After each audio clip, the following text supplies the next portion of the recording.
এই কথা শুনে মা সীতা আরো কাঁদিতে লাগে। মুনি গোসাই সুখ বলি কে সীতার কপালে আছে। মুনি গোসাই যার জন্মটা নাকি দুঃখে দুঃখে গেল, বিধাতা কোন কলমে আমার এই কপালে সুখ লেখি। মুনি গোসাই তুমি তো জানো না বিধাতা আমার কপালে সুখ বলতে কিছু লেখি।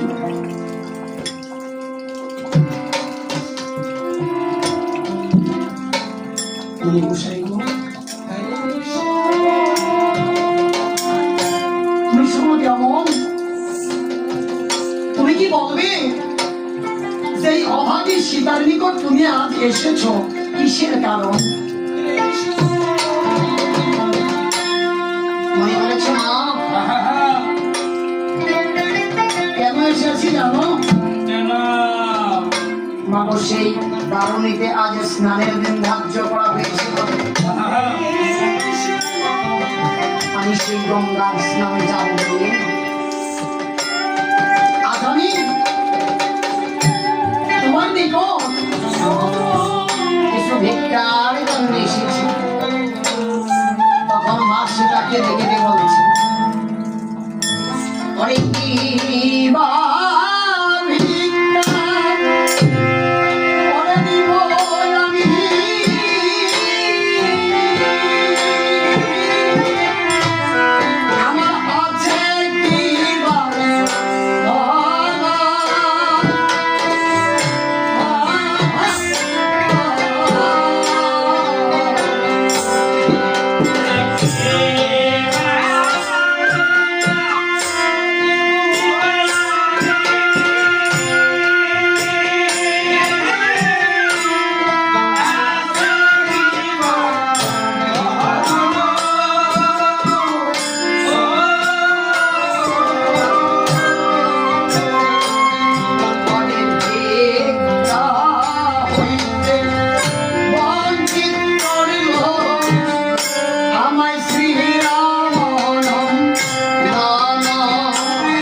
তোমাকে তো আজ আমাকে কোনো ধনরত্ন দিতে হবে না। মাগো তুমি আজ শোনো যেমন তুমি ভিক্ষা দাও 3 দিবসের জন্য তোমার কুলের পুত্র লাভ করতে হবে। এই কথা মা সীতা মরে যখন শুনিল মনের চরণে ধরে মা সীতা কেবল কাঁদিতে লাগিল। কেঁদে কেঁদে বলছে মুনি গোসাই তুমি তো জানো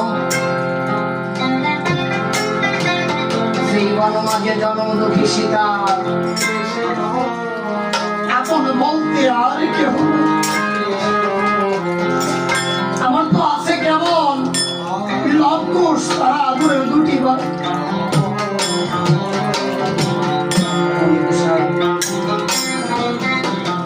তুমি কি বলতে পারো আজ আমি লাভ করে ভিক্ষা দিলে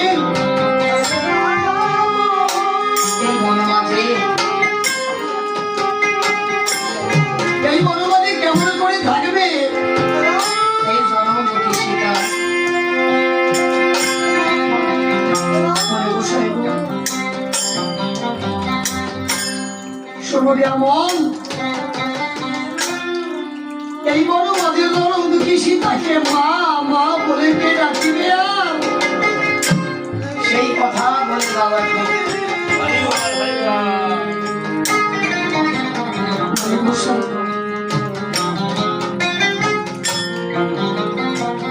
আজ যখন তুমি আমার নিকট ভিক্ষার জন্য এসেছ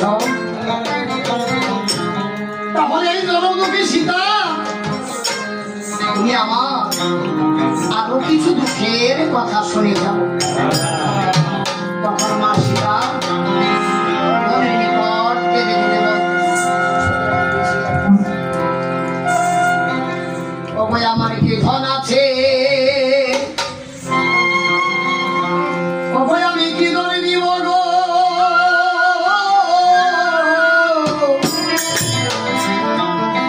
আমি ধন্যবাদ কোথায়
তুমি তো এই অবাগী সীতার দুঃখ জানো না মনে করছো